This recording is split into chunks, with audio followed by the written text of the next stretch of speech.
Pasta. বিকেলের নাস্তার জন্য পাস্তা মনে হচ্ছে একটা পারফেক্ট রেসিপি, যেটা বাচ্চারা খুব বেশি পছন্দ করে।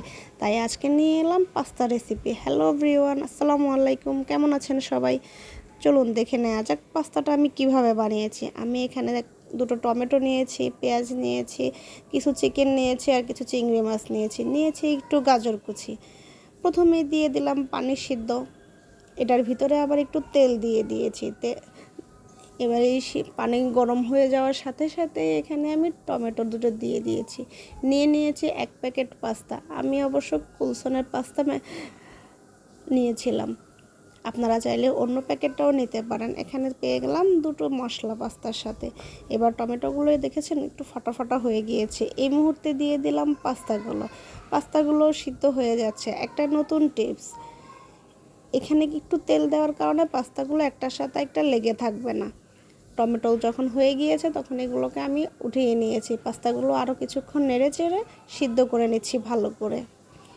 আমার পাস্তাগুলো সিদ্ধ করা হয়ে গিয়েছে। এবার এগুলো আমি চুলা থেকে নামিয়ে নিলাম। দেখুন, একটার গায়ের সাথে একটা একদমই লেগে নেই। এবার টমেটো থেকে খোসাটা ছড়িয়ে নিচ্ছি। টমেটো যখন সিদ্ধ করা হবে ঠিক খোসাগুলো এইরকমভাবেই হয়ে যাবে। আপনি দেখতেই পাচ্ছেন আমি কি সুন্দরভাবে খোসাটা ছড়িয়ে নিয়েছি। এবার এই টমেটোগুলোকে আমি ব্লেন্ড করে নিব।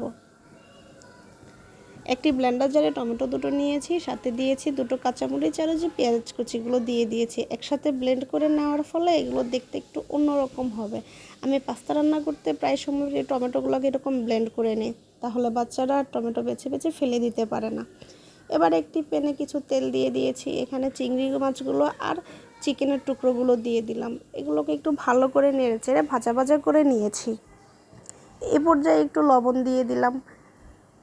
লবণ দিয়ে ভালো করে এগুলোকে নেড়ে চেড়ে দিয়েছি হালকা হলুদ গুঁড়ো, দিয়েছি একটু মশলা গুঁড়ো। এবার দিয়ে দিলাম একটু লাল মরিচের গুঁড়ো।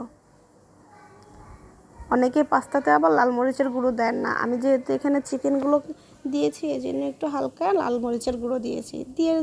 এবারে পেস্ট করে রাখা সেই টমেটো, কাঁচামরিচ এবং পেঁয়াজ কুচিটা, এগুলোকে ভালো করে নেড়ে চেড়ে কষিয়ে যখন এভাবে করে নিব, ঠিক এই মুহূর্তে আমি দিয়ে দিব গাজর কুচিগুলো। দেখুন, চিকেনগুলো অনেকটাই সিদ্ধ হয়ে গিয়েছে, ঠিক তখনই গাজর কুচিটা দিয়ে দিলাম। এবার এগুলোকে ভালো করে নেড়ে চেড়ে দেওয়ার পর আমি দিয়ে দিব এতে 1 চামচ পরিমাণ রসুন আর আদা বাটা। আমি অবশ্য একসাথেই দিয়ে দিয়েছি। দেখুন, মশলাগুলো যখন একটু ভালোভাবে কষিয়ে নেওয়া হয়ে যাবে, চিংড়ি মাছ আর গোশতগুলো যখন একটু সুন্দরভাবে নরম হয়ে যাবে, ঠিক তখনই আমি পাস্তাটা দিয়ে দিব। দেখেছেন আমার পাস্তাগুলো কি ঝরঝরে। আমি যে একটু আগে একটা টিপস দিলাম, সেই টিপসটার কারণে পাস্তাগুলো এরকম ঝরঝরে হয়েছে। আপনারাও আশা করি ফলো করবেন, তাহলে পাস্তাটা এরকম ঝরঝরে থাকবে। এবার দিয়ে দিব পাস্তার সাথে মিক্স করা মশলা প্যাকেটগুলো, আর দিয়ে দিয়েছি একটু গোলমরিচের গুঁড়ো। এবার দিয়ে ভালো করে নেড়ে চেড়ে কষকষ করে কুতকুত করে বানিয়ে নেব আমার সেই যে স্পেশাল পাস্তা, যেটা আমার বাচ্চারা খুব পছন্দ করে। আশা করি আপনাদের সকলের বাচ্চাও খুব পছন্দ করে, কারণ পাস্তা হলে তাদের আর কিছুই লাগে না। বিকেলবেলা আম্মু একটু নাস্তা বানিয়ে দাও, তখন কি করবেন, ঝটপট এই পাস্তা রেসিপিটা ফলো করে নেবেন। আশা করি খুব সহজেই হয়ে যাচ্ছে আমার পাস্তা রেসিপি।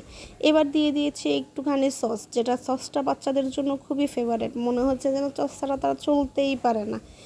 এইভাবে নেড়ে চেড়ে স্পাইসি কিঞ্চি করে আমি বানিয়ে নিয়েছি আমার সেই বিখ্যাত পাস্তা রেসিপি। আশা করি আপনাদের সকলের ভালো লাগবে। যদি ভালো লেগে থাকে একটি লাইক, কমেন্ট এবং শেয়ার করে দিবেন, অন্যকে দেখার সুযোগ করে দিবেন। কেমন হয়েছে আমার পাস্তাগুলো? খুব লোভনীয় না?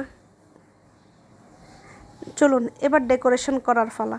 যদিও আজকে আমার ডেকোরেশন করার মতো কিছুই নাই, তাই আমি শুধু দুটো গাজর কুচি দিয়ে আর 1-2টো কাঁচামরিচ দিয়ে ডেকোরেশন করে নিয়েছি। আল্লাহ হাফেজ, সবাই ভালো থাকবেন।